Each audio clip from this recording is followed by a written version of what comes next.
స్తోత్రము స్తుతి స్తోత్రము చెల్లించుడి యేసుకే. స్తోత్రము స్తుతి స్తోత్రము చెల్లించుడి యేసుకే. రాజాదిరాజు దేవాది దేవుడు, రాజాదిరాజు దేవాది దేవుడు, స్తుతులకు పాత్రుడు. స్తోత్రము స్తుతి స్తోత్రము చెల్లించుడి యేసుకే.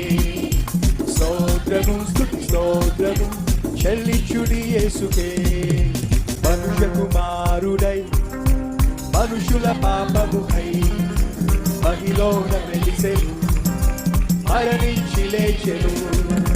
మనుష్య కుమారుడై మనుషుల పాపముకై మహిలోన వెలిసెను, మరణించి లేచెను. మహిమ స్వరూపుడు, మహిమ స్వరూపుడు. స్తోత్రము స్తోత్రము చెల్లించుడి యేసుకే.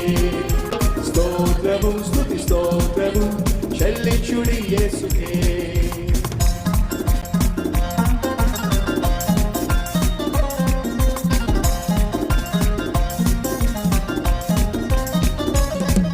పాపపు వస్త్రము మార్చి నీతిమంతులతో చేర్చి పరిశుద్ధులతో చేర్చి పరమ సౌభాగ్యాన్నిచ్చి ప్రభు మహిమ స్వరూపుడు నమ్మేవారు కలిసిపోయండి. పాపపు వస్త్రము మార్చి నీతిమంతులుగా చేర్చి పరిశుద్ధులతో చేర్చి పరమ సౌభాగ్యమునిచ్చి. పాపపు వస్త్రము మార్చి నీతిమంతులుగా తీర్చి పరిశుద్ధులతో చేర్చి పరమ సౌభాగ్యమునిచ్చి. మహిమ స్వరూపుడు, మహిమ స్వరూపుడు. స్తోత్రము స్తుతి స్తోత్రము చెల్లించుడి యేసుకే. స్తోత్రము స్తుతి స్తోత్రము చెల్లించుడి యేసుకే. రాజాదిరాజు దేవాది దేవుడు, రాజాదిరాజు దేవాది దేవుడు, స్తుతులకు పాత్రుడు.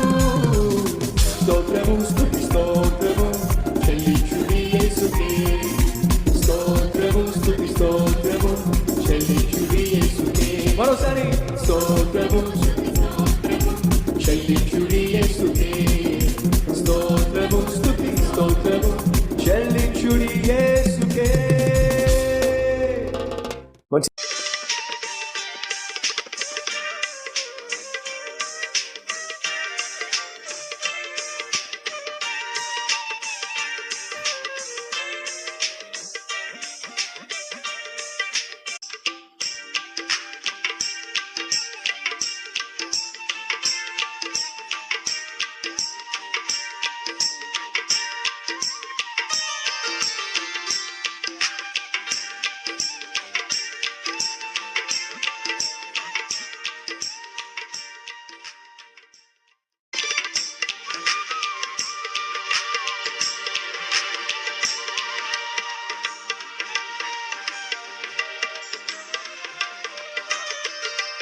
పగబెడుతున్నట్టుగా అనిపిస్తుందండి.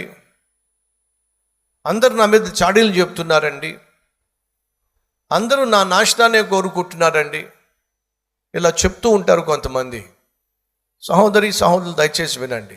నీ నోరు మంచిదైతే ఊరు కూడా మంచిదే.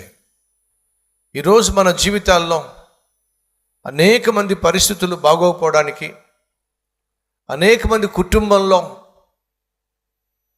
సమాధానం లేకపోవడానికి, సఖ్యత లేకపోవడానికి, సంతోషం లేకపోవడానికి ప్రధాన కారణం ఏమిటంటే నీ నోరు బాగోకపోవటం. విజిటింగ్ అవర్స్లో కొన్ని సందర్భాల్లో భార్యాభర్త వస్తారు. వచ్చి భార్య అంటుంది, అయ్యా ప్రార్థన చేయండి. అడుగుతాను, ఎందుకని?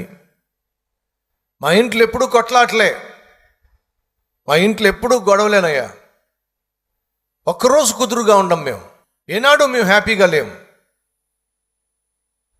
ఎప్పుడు గిల్లి కచ్చాలే, ప్రార్థన చేయండి మా ఇంట్లో సమాధానం ఉండలాగునా అని అంటుంది.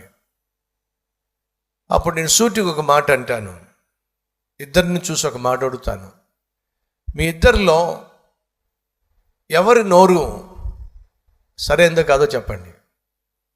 మీ ఇద్దరిలో త్వరగా నోరు పడేసుకునే వాళ్ళు ఎవరో చెప్పండి. విచిత్రం ఏమిటయ్యా అంటే ఏ సిస్టర్ అయితే మా ఇంట్లో సమాధానం లేదు, గొడవలు, కొట్లాట్లు, గిలికజ్జాలు, అస్సలు సఖ్యత లేదు, సంతోషం లేదు, ప్రార్థన చేయండి అని అడిగిందో ఆమె అంటది, నా నోరే కొంచెం కుదురుగా ఉండదన్న. తనకు తెలుసు తన నోరు కుదురుగా ఉండదు అని చెప్పి. అదే సమస్యకు కారణం. మళ్ళా చెప్తున్నా, నా కుటుంబంలో శాంతి లేదు, సమాధానం లేదు, సంతోషం లేదు, నాకు నా భర్తకు సఖ్యత లేదు, ఇద్దరికి ఎందుకు అస్సలు చెల్లుబాటు కావట్లేదు, ఉద్దస్తమాను గొడవలే అని చెప్తున్న భర్త కావచ్చు, భార్య కావచ్చు. ఓ ప్రశ్న వేస్తున్నాను, మీ ఇద్దరిలో ఎవరి నోరు సరైనది కాదో చెప్పండి. వాళ్ళే కారణం. త్వరగా నోరు ఎవరు పడేసుకుంటారో చెప్పండి. భర్త కావచ్చు, భార్య కావచ్చు. త్వరగా నోరు జారేది ఎవరు? త్వరగా భర్త నోరు జారుతున్నాడా? అయితే నీ వల్లే నీ కుటుంబంలో శాంతి లేకుండా పోతుంది. త్వరగా భార్య నోరు జారుతుందా? అయితే నీ వల్లే నీ కుటుంబంలో సమాధానం లేకుండా పోతుంది.